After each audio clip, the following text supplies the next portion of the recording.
Hope you guys, come on in, come on in, come on in. My name is Dr. Boyce Watkins, and I am here with my lovely wife, Dr. Alicia Watkins. I want to say welcome to Pillow Talk with Dr. Boyce and Dr. Alicia Watkins. Pillow Talk is where we get together, and me and my wife literally, usually we're laying against our pillows, and we talk about the issues that affect our community. And so, anyway, we are doing this Pillow Talk not against our pillows, but actually in the studio, and my wife is in Chicago, well, outside Chicago, and I am actually in Kentucky. So I want to ask my wife, how you doing today, Ben? I'm all right. Wait, where'd you go? I'm right here on your screen. You don't see me? Do y'all see me? Give me a yes in the chat if you see me. Apparently, my wife doesn't see me. You can't see me? Like, as soon as I said something, you like froze. But anyway, Oh, how are am I you? there? Am I there? Today? Doing good, doing good. So anyway, I want to say hi to everybody. Hey, Mark Edwards and Yoshika and Unti. Shout out the city that you're from. Let me know what city you're from. Nadia Bailey is out of Charlotte. Let's see, Mark Edwards. I see you with there. Logan Dow. Am I the only white person on the Dr. Boyce Watkins channel? I don't know. I never really ask. If you're white, don't be ashamed. Like we love everybody here. But we're just black first. And as long as you don't have a problem with black love, then we ain't got no problem with you. Now, if you think that black love means, that I hate white people, then I can't help you with that. That's your problem, not mine. So anyway, I want to say hi to Yashika from Houston, Texas. And I see Logan's out of Whittier, California.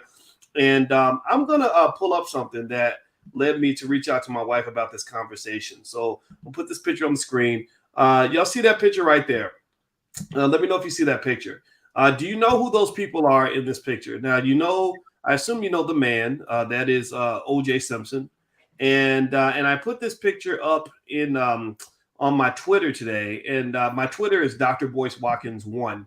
If you want to follow me on Twitter, I like to believe we have a lot of good conversations on Twitter. But anyway, on Twitter at Dr. Boyce Watkins 1, I threw this up and I said, caption this. And I basically was asking people to caption that photo.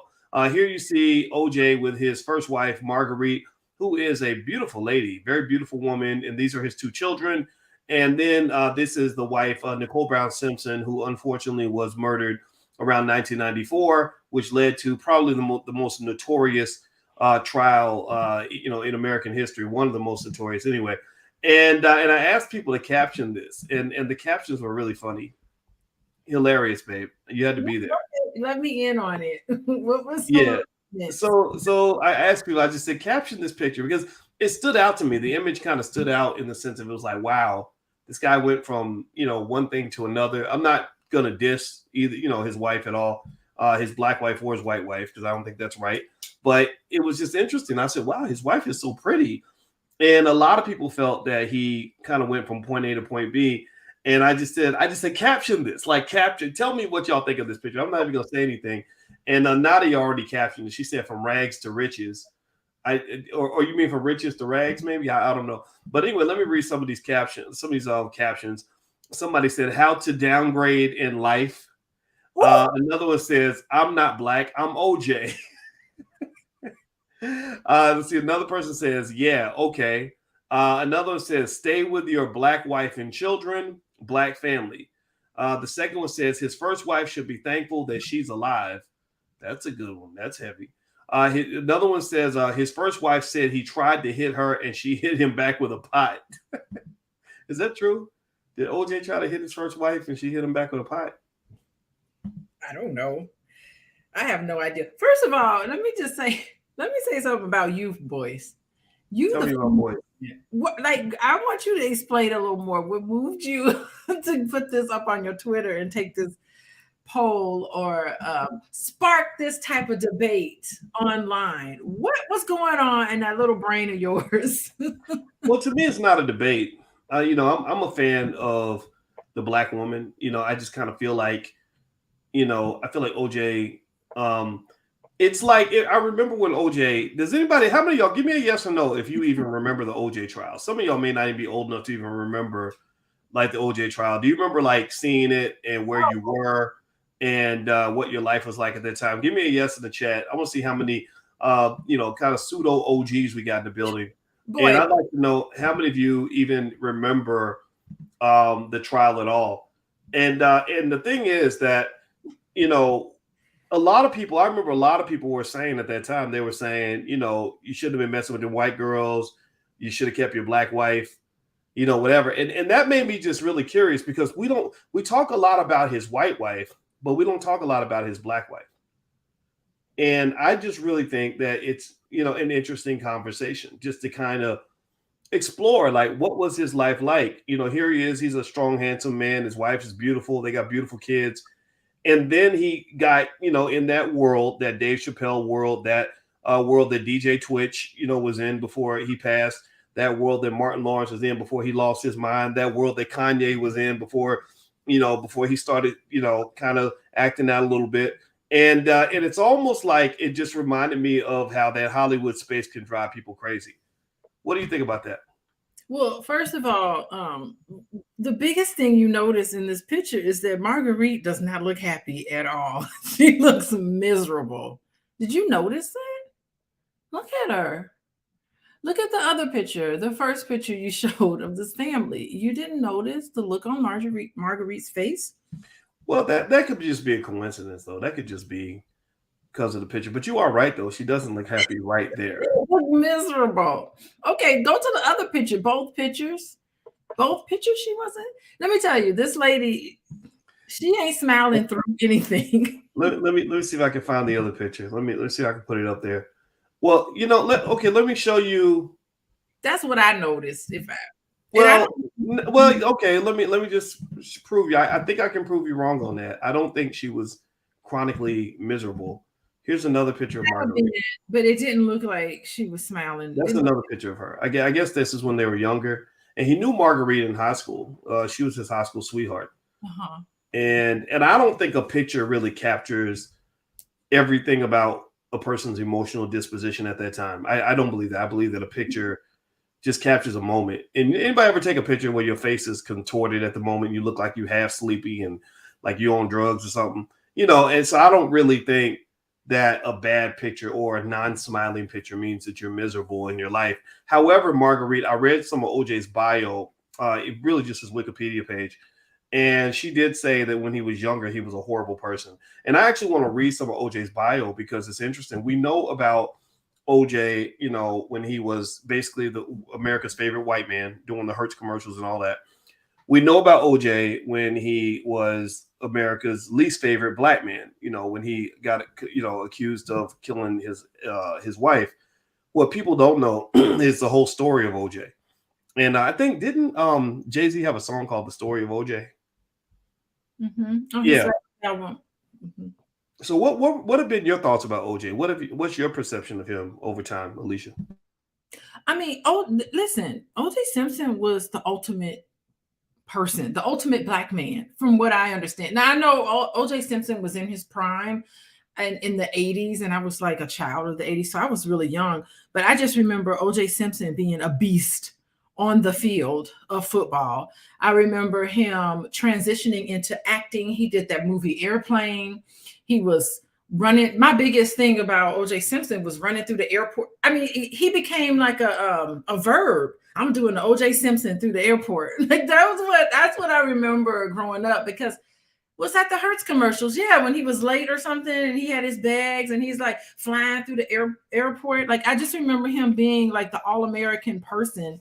And right now, I mean, he's all but just erased from the history of football. I can't even tell you exactly. Did they take all of his awards away from him? He's probably not in the Hall of Fame anymore and everything. Well, he kind of became Bill Cosby before Bill Cosby did. You know, they kind of did. Yeah, they did a Bill Cosby on him, and they, you know, and he was erased from almost anything positive.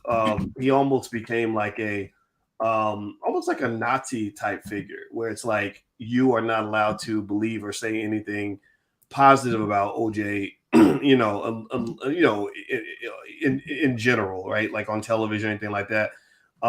Black people, I think, had just a different opinion of him, though. I think, in fact, let's do a quick poll. Let's do a quick poll. How many of y'all believe OJ was not guilty? Give me a yes if you were happy when he was found not guilty, or if you just generally believe OJ was not guilty. Give me a yes in the chat. What do you all think? I don't think, you know what? I don't think it really matters if he was guilty or not.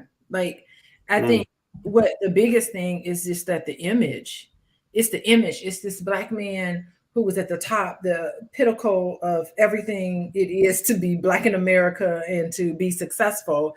And then we got to see him stealing his memorabilia back and him going to prison on the same day that he was acquitted for the murder of Nicole and that other guy she was with. I mean, to me, Ron Goldman. Ron Goldman, thank you for saying that. And so yeah, it's very uncanny watching, like visually watching him just fall apart like this is quite fascinating. And I don't know, like it's almost like he does in a way, I mean, kind of remind me of all of the black people in the media who fall out of graces, you know, who are in the out group. You know, he was definitely in the out group for, we don't know what really happened, but we know that, you know, the image of what we see, you know, and how the media can destroy you in a minute. And I think what we're seeing with Kanye West is pretty similar. And Mm. he's fallen out of the graces. he's not the it guy anymore. And so now we get to see him kind of tumble, so to speak. But you know, more so than just him, it's just the symbolism. It's the symbolism of watching, you know, potentially somebody who's the best at what they do, and we're rooting for him, and the symbolism of black men and the greatness that black men can be. And then now we get to watch him tumble down, and it's not unlike, I guess, but it's not unlike anything that we see, like even like Whitney Houston. I think about Whitney Houston, and she was the it lady when it came to vocals. Like no one could sing better than her. She was vocally, you know, just really great, and Right. then that's her fault. No, I mean, you know, I get that. I mean, I think that with OJ, it's interesting, right? So let me read some more of the captions. Do me a favor, everybody. Please hit the thumbs up button, thumbs up, share, subscribe if you haven't done it yet. And I'll read some more of the captions. Then I'm actually going to read some of OJ's bio. You guys will be fascinated. There are things about OJ that a lot of people don't know, and I think that when you hear this, you're going to kind of be surprised. And I'm going to ask you guys if you knew any of this. But here are some of the other captions. Some people said the grass ain't greener. Brandon said the sister knew he was flawed and went about her business. Let's see here. The actual killer is only pictured in one of the two photos. Okay, I don't know what that means. How it started versus how it ended. With great wealth and privilege, you can assemble an expensive team of lawyers to represent you on a charge of murder. Somebody said, really, is that what he go and pick up and make his wife? Wedding rings can roll and go some very ugly places. Okay. Just because you start off on the right foot don't mean you'll end up there. Another caption says, if I'll risk the charges was a person. Let's see here. All right. That is it. Okay. So here's the thing. So what I would want to do, what I wanted to do was actually, as everybody hits the thumbs up button, I'm going to read some of OJ's bio to you. It's really surprising. There's a lot of things about his life I didn't know. And he's a very accomplished person. He's not just the murder trial. You know, so OJ Simpson, he was born in 1947. First off, I was stunned to find out he's 75 years old. How many of y'all knew? Give me a yes or no. How many of y'all knew OJ was 75 years old? Like, or does that surprise you, or did you expect him to be 75? It's kind of it's crazy because that trial was almost 30 years ago. You know, and at that trial, he wasn't even out of his 40s yet, so he was still, you know, relatively young compared to where he is now.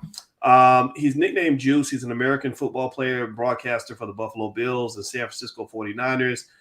He attended USC, where he played football for the Trojans and won the Heisman Trophy in 1968. He was the first NFL player to rush for more than 2,000 yards in the season. He holds the single season yards per game average, which was 143.1. He was the only player to rush for over 2,000 yards in the 14-game regular season NFL format. Now he was arrested in 2007 and charged with armed robbery and kidnapping. In 2008, he was convicted and sentenced to 33 years imprisonment with a minimum of 9 years without parole. he did the whole 9 years. That's how long he was in jail. I mean, that's got to be crazy, to you beat the biggest murder rap in history, and now you got 33 years from the judge, which is nuts. Now, here's what's interesting. In his early life, he was raised in San Francisco, California. He's the son of Eunice, a hospital administrator, and Jimmy Lee Simpson, a chef and bank custodian. Check this out, y'all. Give me a yes or no if you knew this. I'm going to read this to you. His father was a well-known drag queen in the San Francisco Bay Area, and later Jimmy Simpson, OJ's father, announced that he was gay and died of AIDS in 1986. How many of y'all knew that? How many of y'all knew that OJ Simpson's daddy was a well-known drag queen who died of AIDS in 1986? Did you know that, babe? I mean, in 1986, I was in elementary school.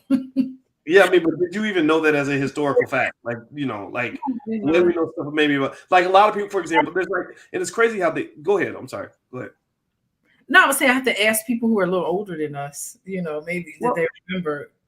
But still, though, there are facts in history that we all kind of know, right? Like, we know about Rosa Parks, but none of us was actually there. We know Martin Luther King and the civil rights marches and, and all that. Like what I mean is, like, did you even know it as a historical fact? Like, did you even know that about him? Because there are things, like, there are people that know about the trial who weren't even born when the trial happened. I didn't know that about his father. That's my point. It was interesting to me because it's like one of those interesting little facts where you'll hear something about a celebrity that you never even thought about and didn't know. Another one that was interesting was a lot of people don't know that Martin Luther King's brother and his mother were all assassinated. Did y'all know that? Did anybody know that Martin Luther King's brother and his mother were assassinated? His brother was actually killed in my hometown of Louisville, Kentucky, 2 years after King got killed. And now they said it was a drowning, but he's a very good swimmer. But they claimed that he drowned in the pool. Yeah, right, whatever. And then his mother was just randomly killed. She was in a church playing the piano in the church in Atlanta, and some dude, a black dude, I think, came in there and just shot her. When I think about OJ Simpson, what comes to mind, I always think about that CTE that, that I don't know anything about, like, how much of his thinking, just his behavior is a little, like, didn't he do a TV show? Didn't he write a book talking about if I actually did it or something like that? Like, I don't know if he was just looking for money or just trying to grab the little bit of scraps, he had, but it just makes you wonder about, like, what's going on with these football players. And and that's interesting because they weren't even talking about CTE at that time. Mm-hmm. And that is a possibility, because football players, they said the vast majority of NFL players have CTE, like 90, like they asked the guy, they said, what percentage? He said about 99%. Yeah. So we know that there's brain damage there. The question is how much, and we know OJ took a lot of hits. He ran the ball a lot. He was the go-to guy, So, Oh, go ahead. No, I was just going to say, like, it just reminds me, there's a lot of people who just get, like, when they first get started, there were a lot of men back then. I don't know necessarily if that's the case now, but there are a lot of examples of men who they used to be married to black women, and then, like, they go to Hollywood and they just and it doesn't work out for whatever reason, and then they marry white women. And it makes me wonder, like, what happened with Lionel Richie? I mean, he didn't fall through, of course. I don't know what happened to Lionel Richie. He was married to Brenda. You don't know about Brenda? He was married. I don't know nothing about Lionel Richie's wife. Tell me, explain it to me. You don't know he was married? Well, I just know because I'm from Tuskegee, and so I know about Lionel Richie and the Commodores. But, like, he was married to Brenda back in the day, and then he blew up and started his, I don't know, solo career, and then he married, like a Nicole Simpson. Oh wow, I didn't know that. You gotta look it up. I mean, it'd be interesting to see, what that trend, if that trend continued. Wow. Well, everybody, in case you just came in, you listen to Pillow Talk with Dr. Boyce and Dr. Alicia Watkins. My name is Dr. Boyce Watkins. This is my wife, Dr. Alicia Watkins. I'm in finance, and that's what my doctorate's in. My wife is a therapist and full professor of social work, and we like to get together and try to have fun, smart conversations, particularly in areas related to love and money, and then things that involve Black people. So if you enjoy this kind of thing, please hit the thumbs up button. Make sure you share and subscribe. And also, you can find all these podcasts on Spotify or Apple by looking up the Dr. Boyce Breakdown.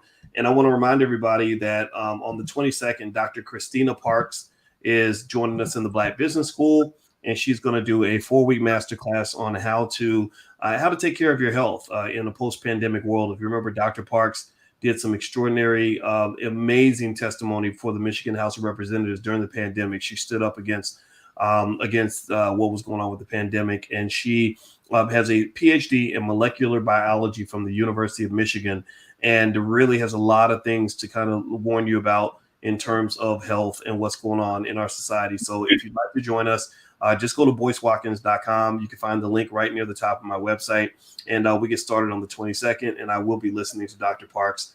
She's a very smart lady. Kelvin Field says, I'm from Louisville too, and what part of town did you grow up in? Man, Kevin, I've been all over Louisville, man. I got my grandparents lived in the West End. I lived in Okolona for a little while. I lived out near the East Side, so near Ballard High School. So kind of everywhere. Now let me keep reading OJ's bio. I used to live in Louisville too, by the way. You did? I forgot. Yeah, from the age of like one till about what, 5, something like that. Is that when you lived? No, I lived in Louisville from 0. I think I was an infant when we moved there until I was 4 years old. That's crazy. That's so funny. Yeah. We found out that your house was very, very close to somebody that I knew, and it was kind of crazy when we went to your house. I couldn't believe how close it was. So check this out. Okay, so here's more about O.J. Simpson. A lot of people don't know his whole background. It's really interesting. So he was an all-city football player at Galileo, but his mediocre grades prevented him from attracting the interest of many college recruiters. So he wasn't heavily recruited at all. In fact, I think he had to go to a JUCO, which is crazy for a guy who won the Heisman Trophy. But he said after a childhood friend's injury in the Vietnam War influenced Simpson to stay out of the military, he enrolled in the City College of San Francisco. He played football as a running back and as a defensive back. And and the thing was that with his maternal grandparents were from Louisiana, his aunt gave him the name Orenthal, which she said was the name of a French actor she liked. He was called OJ from birth and did not know that his name was Orenthal until a teacher read it in the 3rd grade. So he didn't know what his name was. I don't think none of us knew his name was Orenthal until they read it at the trial. That's so true. I mean, I don't think anybody would want to be an Orenthal. That's kind of a terrible name. That's a hell of a punishment for your child. Simpson has one brother, Melvin Leon Truman Simpson. He has one living sister, Shirley Simpson Baker, and one deceased sister, Carmelita Simpson Durio. As a child, Simpson developed rickets and wore braces on his legs until the age of 5, making him bow-legged. Damn. Something. That's crazy. That's so crazy. I mean, given that he was, do you know, at USC, he ran track too, and they broke the NCAA 4x100 meter record at USC. Black people, man, they can't nothing stop us. Yeah, well, I wonder if the legs on his braces and the bow-leggedness somehow made him run faster or something. I don't know. That's kind of crazy. Well, yeah, can you imagine like not being able to walk at one point? Like it's probably so important for you to be able to walk. I'd be running my whole life. So Simpson was on an interesting path. He grew up in San Francisco, lived with his family in the housing projects in the Potrero neighborhood. His parents separated in 1952, and he ended up being raised by his mother. So I guess that's when they moved to San Francisco. In his early teenage years, he joined a street gang called the Persian Warriors and was briefly incarcerated at the San Francisco Youth Guidance Center.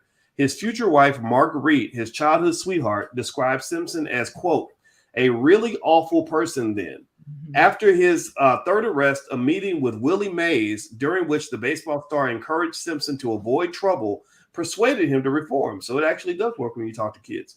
At Galileo High School, he played for the football team. He graduated in 1965.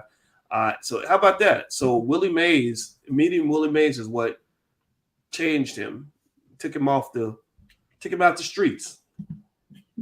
Yeah, I mean, I can't imagine what happened in that household. Having a father who's a drag queen, I I can't even imagine what he saw. Like something was amiss there. I mean, not to say that drag queens are terrible people. They aren't, but it just, can you imagine? I mean, just think about like being a drag queen and coming out as gay back in the 50s and the 40s. Like, I don't think it was pretty acceptable back then. It was a lot of pressure to get married and to be heterosexual. We live still, and even particularly back then in this heterosexual dominant world, like that's the norm. And so, and to be different and not fit in the norm, there had to have been something going on. And that's got to be tough when, think about this. You're the father of one of the greatest athletes of all time, OJ Simpson. And so he's probably got like he probably had a lot of athletic ability. He's probably very masculine, like it reminds me of Bruce Jenner. Bruce Jenner was literally the greatest athlete on earth, the most manly man on the planet. And he had this secret in his own mind. In his mind, he was a woman, and it sounds like OJ's father might have had the same issue. And my heart goes out to people that go through that, like I can't imagine having my brain and being in a woman's body. That would be just so, the only I mean I only thing I can think of is like it'd probably be interesting. I probably would like appreciate looking at my own shape or something. I don't know, but it would be weird. Like it would be so weird. So I kind of feel like we should try to have some empathy for people that go through that, I do have a lot of empathy for them. And even like Marvin Gaye, I think Marvin Gaye's father was a drag queen as well. That's right, he was. Yeah, it's just interesting because they were very religious, and can you imagine the oppression there? And and it's funny because Marvin Gaye was he was the ladies, he was a ladies' man. Do you overcompensate, for this idea that, if my dad is a drag queen, then what about me? I mean, I don't know if there's some identity sort of issues there to go. And what if some of that's genetic? Like, what's the possibility? I mean, I don't know what the research says, but what if it's like father, like son? I'm not saying yes or no. I'm just saying, what if that's the case?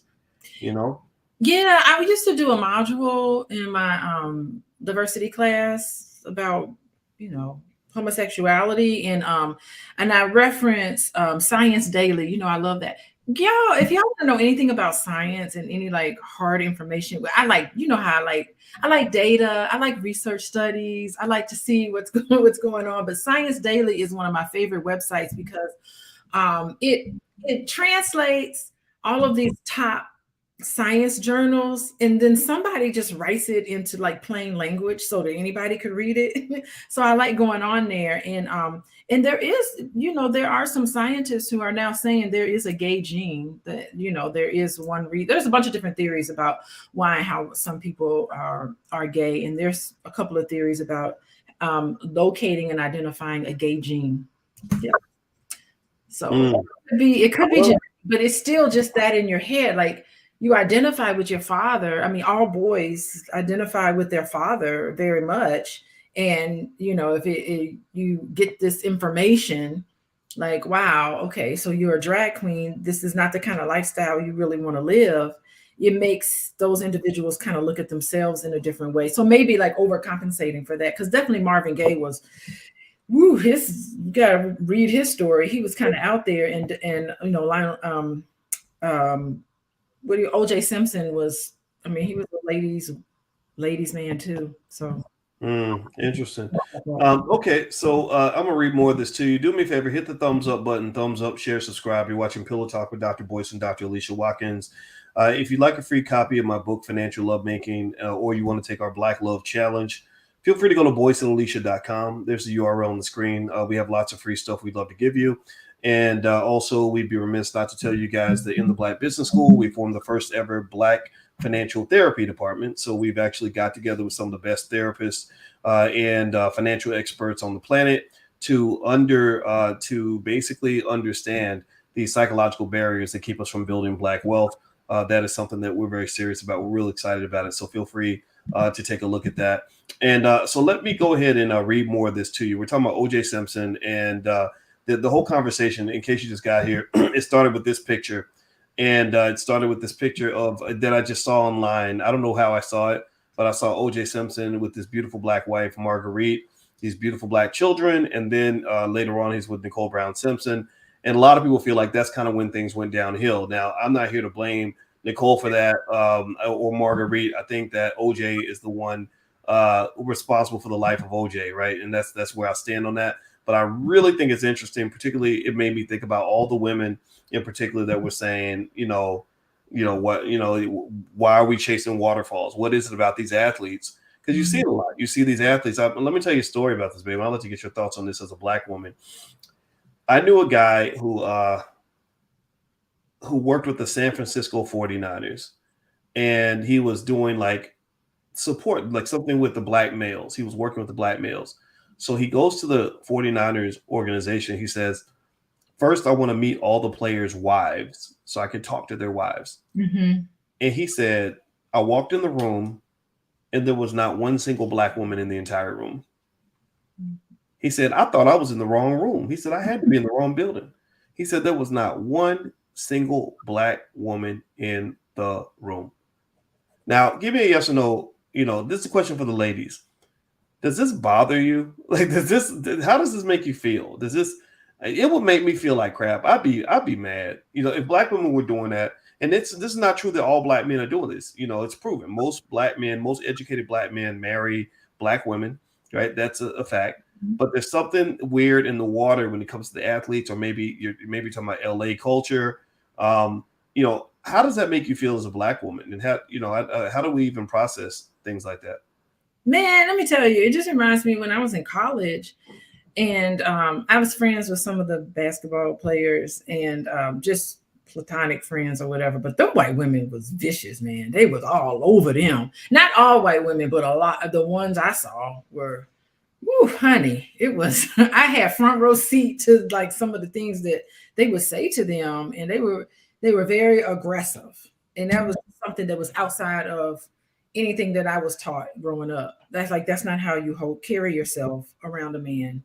And I thought they were really aggressive. And I think on some level, and we've talked about this before, somehow, and I don't know if this is the case now, it could be, but in some circles, it's like, that's the status. Like, you made it, you became successful, and you got yourself a little snow bunny on your arm. And that's the pillar of success. It's like, I am. And it's almost like, particularly if you've come across racism as a black man, there's a bunch of different ways to respond to racism. But one of the ways to respond to racism is to say, look what I got. You know what I mean? Not only have I made it and overcome things that you have tried to stop me from achieving, but not only have I made it, I got your woman too. So it's almost like it's almost like a one up, or like a gotcha. And this is not conscious. I think it's like an unconscious response, that one of many responses. This is just one of those responses to, high levels of racism and discrimination. Mm-hmm. Yeah, I don't like it, to be honest with you. I kind of feel like it's weird. I kind of feel like it's like, come on, man. Like, I don't get it. I never understood it. But let me read more to you about OJ and his background. There's actually more, and I'm gonna skip forward a little bit. They talk about his NFL career and stuff like that, but let's talk about his acting career and his career. So here's how he became an actor.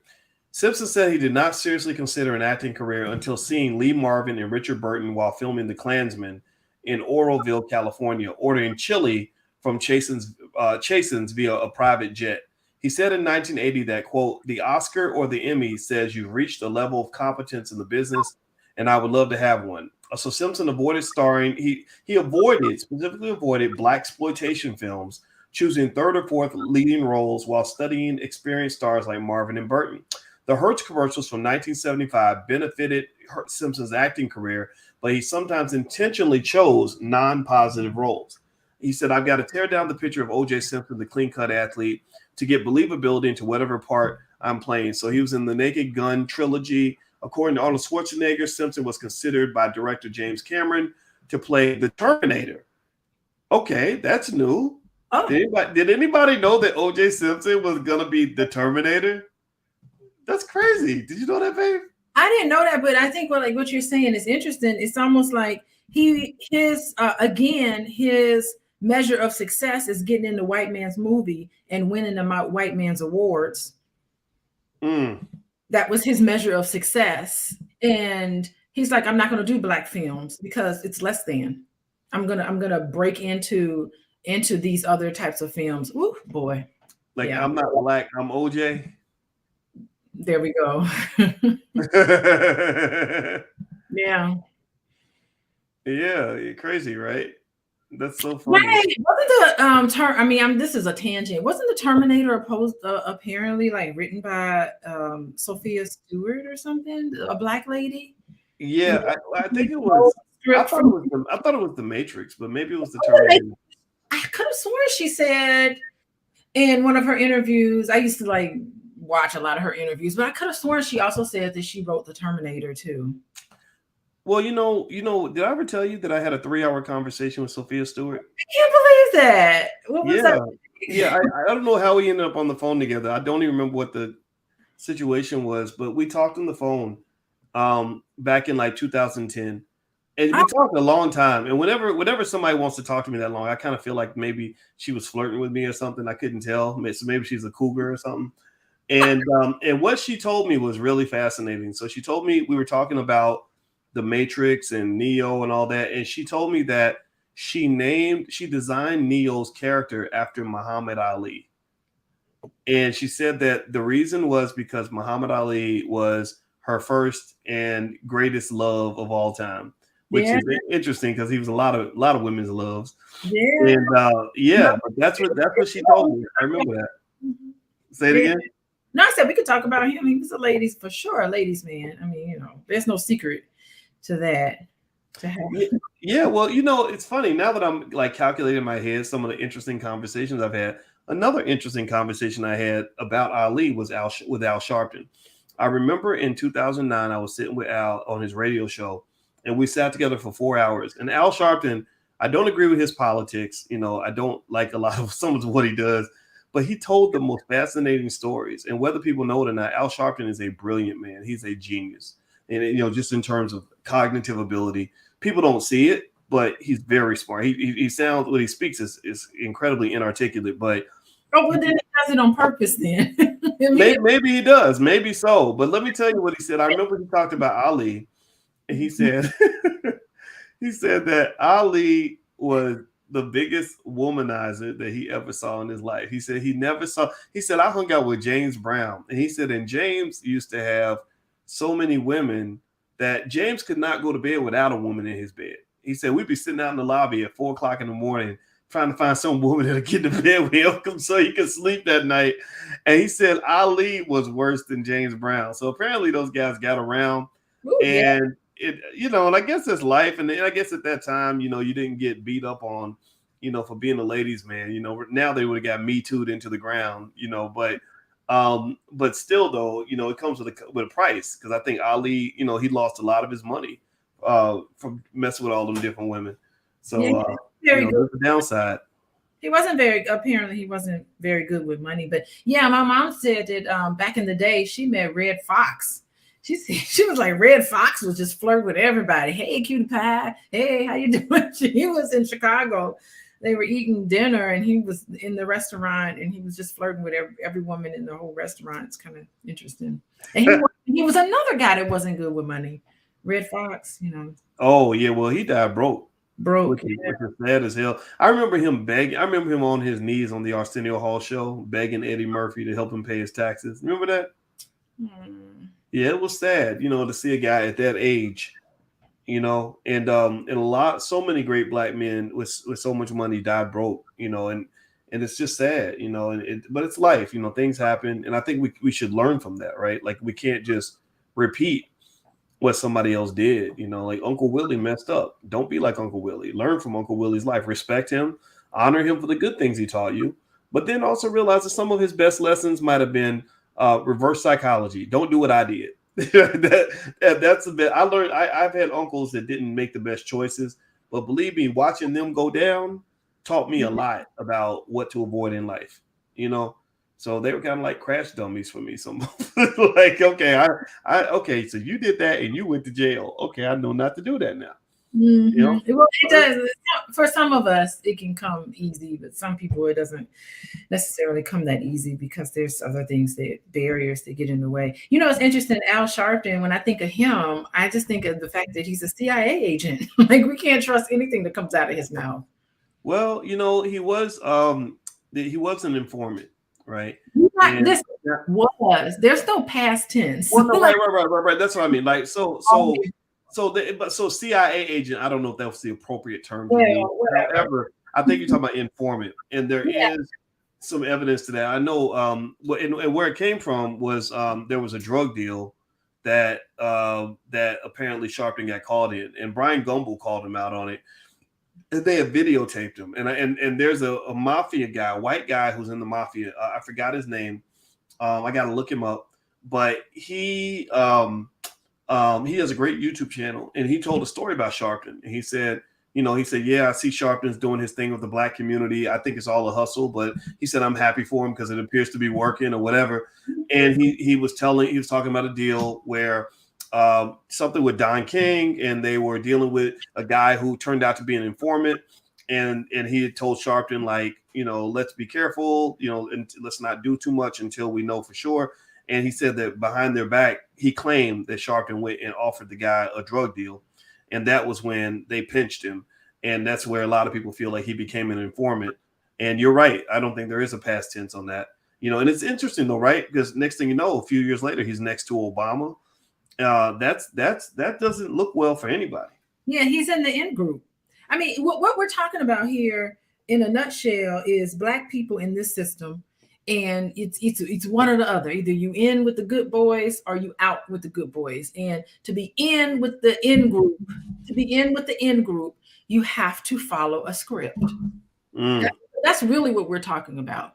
You have to follow a script. And Brenda and Marguerite don't have what it takes. They're just like, dude, this is not, I mean, do you really want to step into this world? And you have to kind of shed your old life to get into the big boy club. And you have to follow that agenda and say whatever. You have to stay on script, basically.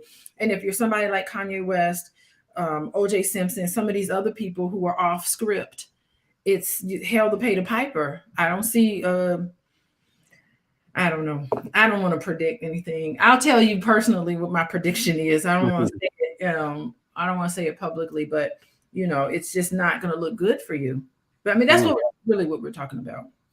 All right, everybody. Well, you're listening to Pillow Talk with Dr. Boyce and Dr. Alicia Watkins. My name is Dr. Boyce Watkins, and I want to give you guys Dr. Alicia's website. She's a licensed therapist and a couples counselor and a full professor of social work. So if you'd like to learn more about what she does, you can visit coachingwithdralicia.com. And also, I should also mention that I do have a new book out, and it's called The 10 Commandments of Black Economic Power.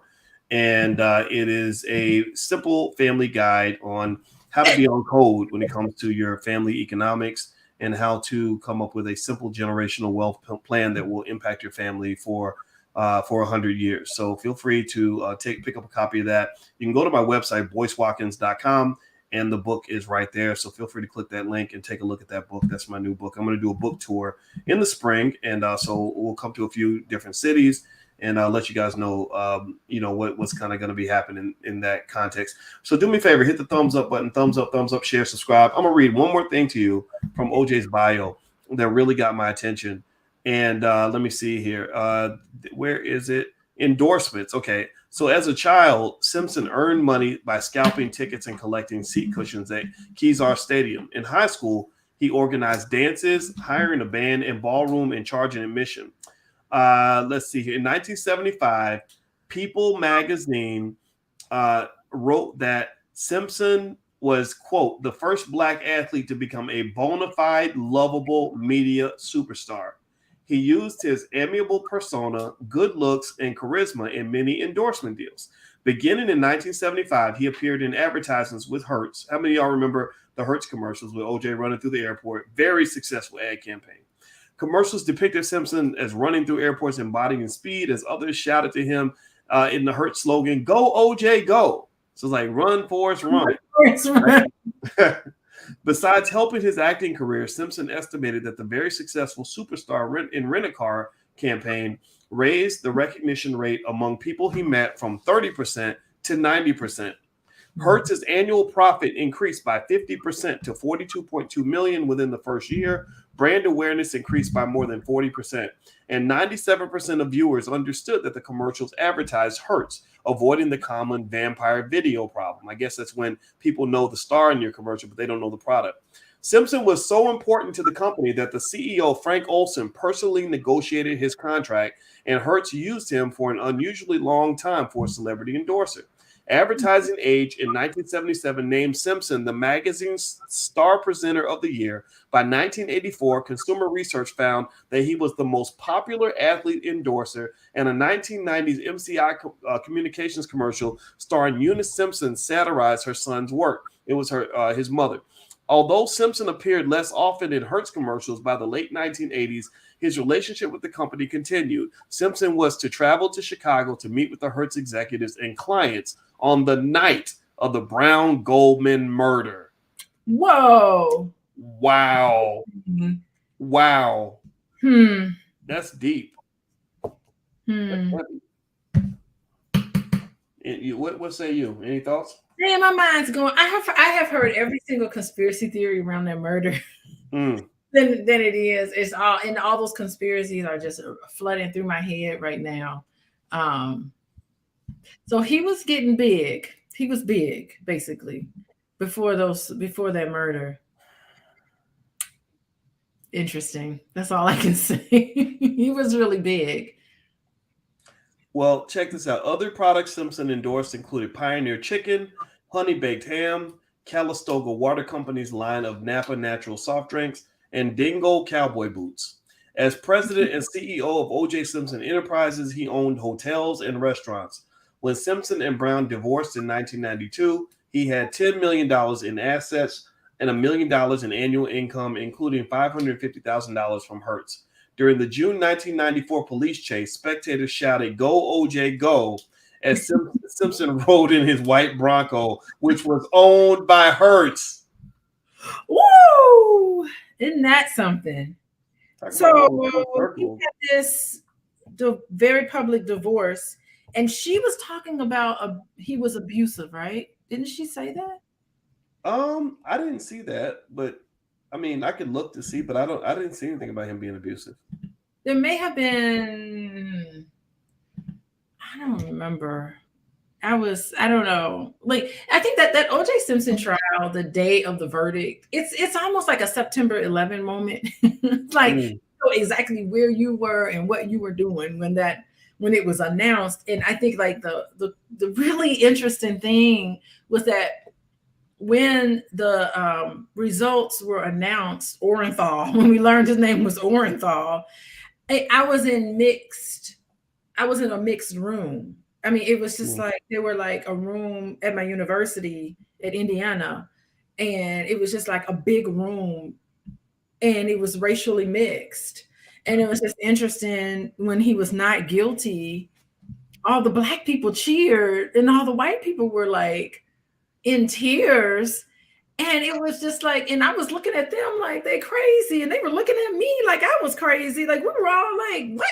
You're not excited about this?" And they were looking at me like, you're really happy about this for some reason. It was just like, it was really a clarifying moment in our community. It was, you know. Yeah, the OJ trial kind of showed you where America really was. Yeah.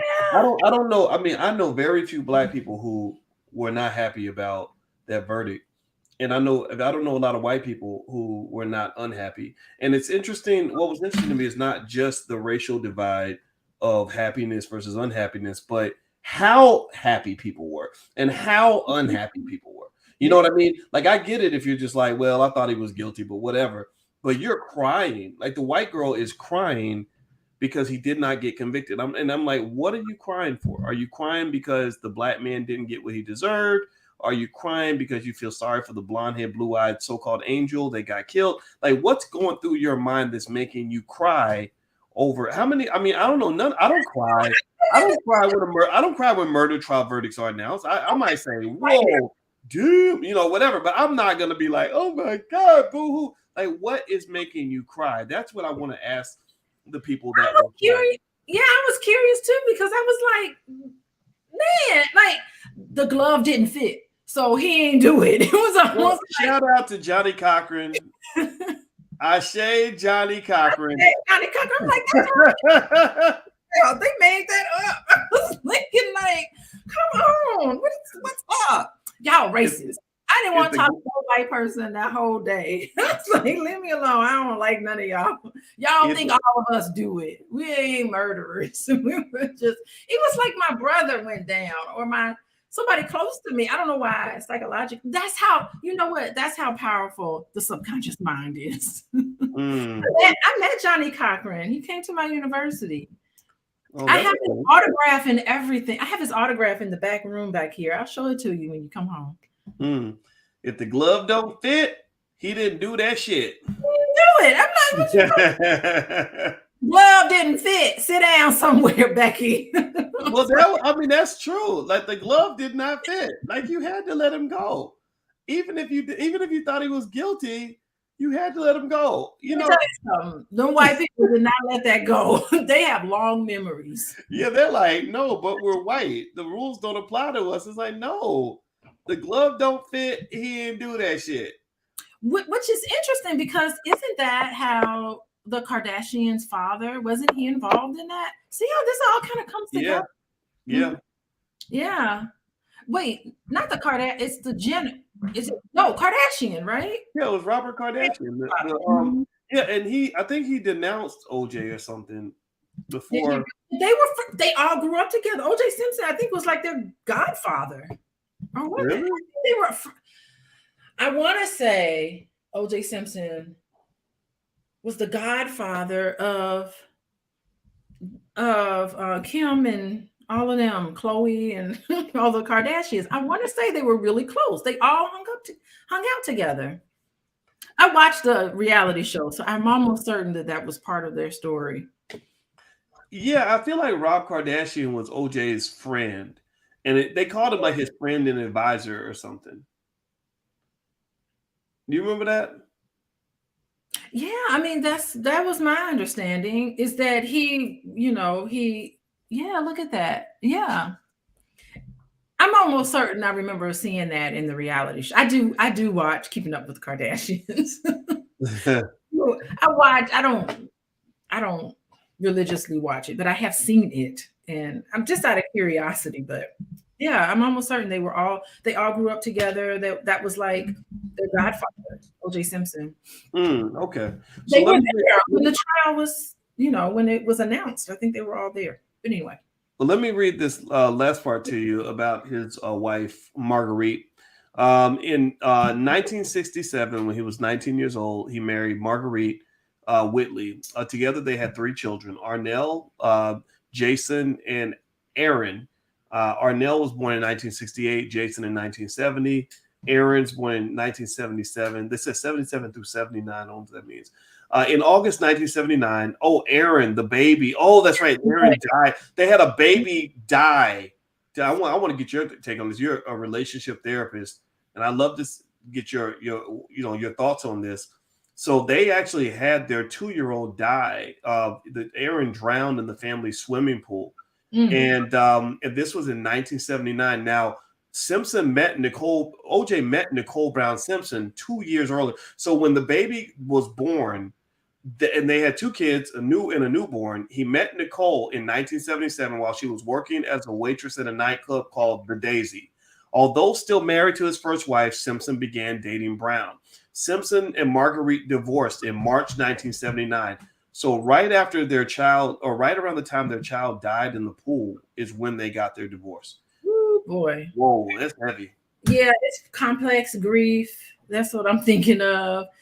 Blaming each other. Probably Marguerite just had it, Yeah, blame and guilt and shame and just a lot of very complex feelings around the loss of a child and the loss of a marriage. Whew. Yeah, that's very timely. Like, all those pieces are just super timely in my mind, because I'm thinking, okay, so 1977 is when you meet Nicole. The baby's just born. So this is like around the time where you're dealing with 9 months of a pregnant woman, and pregnant women, like the mood swings and everything else, it can be tough, right? OJ was not an old man. He was. Well, being pregnant can be tough too, boys. Right. Oh, being pregnant is far tougher than dealing with a pregnant person, for sure. We know this. We know this, right? That, believe me, you get all the trophies and everything else for giving life to us. So thank you to all the mamas out here who deal with that, because I know, Monique, my goddaughter, is having a baby now, and we were talking about all the stuff she's going through. So I get it, believe me. So I guess I'm piecing this together in my head. So in 1977, here's where OJ is. OJ is about 30 years old. He's becoming super, super, super famous. White people love him now. At home, he's got his wife, Marguerite. They have a 9-year-old child and a 7-year-old and a newborn. And that's when he meets Nicole Brown Simpson, who's working as a waitress at the nightclub. He's at a nightclub. Don't you know what? Don't get me started. Go ahead. I mean, it's like what's up with these men sometimes? And I ain't saying all men, you know what I mean? It's just like, it's okay to go to a nightclub and all of that. I'm not saying, but like, if you're married with 3 small children like that, and then you just feel the need to just go out to a nightclub. I mean, I get it and everything, but a waitress in a nightclub, like, come on. Now, mind you, in 1977, OJ is at the peak of his fame. He's been in the NFL for a few years. He's still in the NFL. He's still known as, he's the LeBron James of the NFL, right? So you're talking about a guy who's just surrounded by all kinds of people, white women coming at him. He's messing with probably dabbling in the white stuff, in the snow, not just with the snow bunnies, but the snow cane. And I just sort of visualize this lifestyle that's not really fit for a family man, right? You got 3 kids. Let me tell you what I'm thinking. You don't do right by a black woman. You don't do right by a black woman, and all hell's gonna come down on you. That's my ongoing theory. That's your ongoing theory. I'm sticking to that one. Okay, Steely. Black black women. You don't do right. Everything you do gonna fail. Let me say, that's the best line in that whole film. There's a lot of classic lines in The Color Purple. I mean, but that's the hard for to beat me. I should come up with all the examples of black men that don't do right by black women, and their whole life crumbles. It just works that way. Well, y'all got us through slavery, so I guess you got a point there. We got y'all. The reason you living, we got you through breathing, conception. We got you through all of that. So here's what happened to OJ after he left his black wife. So he marries Nicole Brown Simpson, and he divorces Marguerite in 1979. He marries Nicole in 1985, 5 years after he retired from football. The couple had 2 children, Sydney Brooke in 1985 and Justin Ryan in 1988. The marriage lasted 7 years, during which Simpson pleaded no contest to spousal abuse in 1989. Yeah. Brown filed for divorce February 25th, 1992. Citing irreconcilable differences in 1993. After the divorce, Brown and Simpson made an attempt at reconciliation, but according to Sheila Weller, they were a dramatic, fractious, mutually obsessed couple before they married, after they divorced in 1992, and after they reconciled. So it sounds like they were just crazy in love, kind of like a Bobby Whitney thing with the and all that. What do you think was going? What do you think about that? Yeah, it does sound like a Bobby Whitney, and that never ends well. It's just like, it's crazy. It's one of those I call it like high conflict, but at the same time, I mean, it's like some deep kind of love that you have for each other with. It's just like make you go crazy. It's kind of deep. It's a real kind of obsessive. I wouldn't even be surprised if he was a little obsessed with her. Because I really do think Whitney and Bobby, Whitney, I mean, all the way up until, you know, when she passed away, I mean, she was always in love with Bobby. Her, I mean, she spoke about him like that was the love that got away. I don't think she ever got over Bobby Brown. You know what I feel? I'm gonna give a theory on OJ. Okay. I tend to be biased toward the importance of the father. And given that OJ's father, it sounds like his father wasn't really connected with him. I know his mother got a divorce and they moved away. And then his father died when OJ was about, I want to say, 19 years old. I feel like the choices OJ made when he became an athlete were the result of him being thrown into this world where, think about this, you grow up as a kid in the projects. You're already a little bit of a knucklehead. He joined the street gangs, probably got into fights, probably got in trouble when he was young. Now you're in a world where you have a get out of jail free card. You're a superstar football player in the NFL with a ton of money in your pocket. You got all the women, you got drugs, you got all kinds of stuff around you that will make you believe that you're Superman, you know, including the cocaine, but not even just, but even without the coke, he was already getting high on the fame is a drug, money is a drug, women are a drug, you know. And so my thought is that without that guidance, that mentorship he probably needed, I'm sure people tried to mentor him. I'm sure guys like Jim Brown probably came along and tried to help guide him a little bit. It sounds like he just got caught up in that crazy life, right? So, you know, you're dealing with a regular guy's life, the traditional life, right? Married, 3 kids, you have a set of responsibilities. I believe, at least I know in my family, my father is the one who reminds me and my brother of the responsibility we have to our family. He guides us on these things. He has these values that say, you know, yes, I'm there with your mother, you be there with your wife. These are guiding principles that come from the patriarch, you know, of the family. So you take the father out of the equation, then suddenly, you know, you're just this man who's making your own decisions based on what feels good in the moment, what you want to do, what you enjoy. And I feel like a good male mentor, father or no father, anybody that he trusted and listened to, who could just slap him and say, dude, what are you doing? You know, you run around with these women, you run around with these drugs, you're abandoning your kids and your family. This is not going to end well for you. I think that would have led him on a different path. Now, whether or not he killed Nicole, that right there is kind of a questionable part, right? Because there's so many theories. You know, it could have been a drug execution. Nobody knows what it was.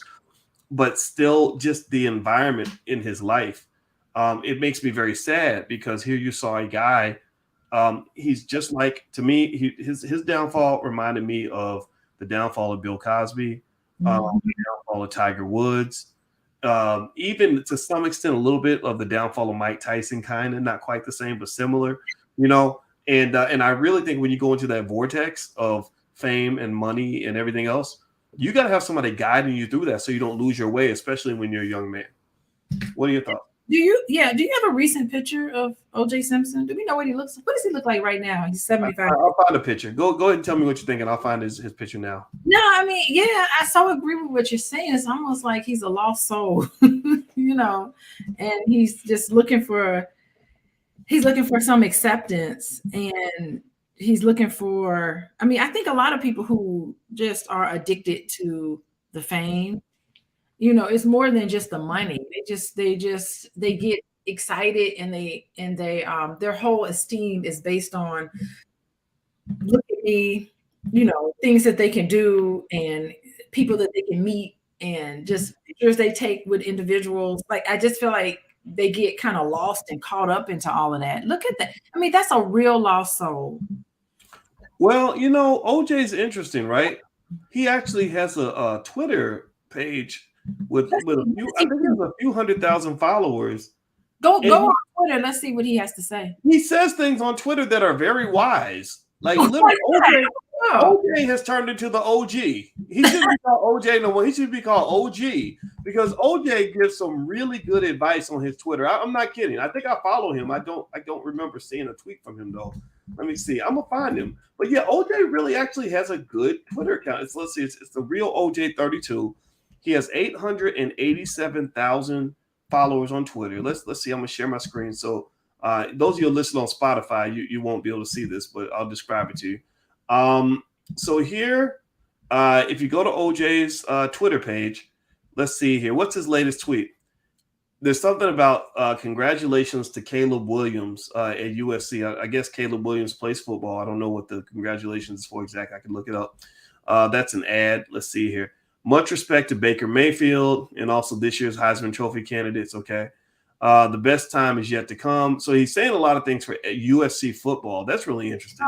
So he's connecting to like the best part of his life was probably when he was playing football in college. So it's like he's really connecting to that. You know, I don't know, like athletes who become professional, they stay there. They cannot move on to anything else. So he's connected with his university, and he's like, looks like he's out golfing and stuff. Yeah, like I listen, like he has some really wise things to say about the Will Smith slap. He made a comment about that.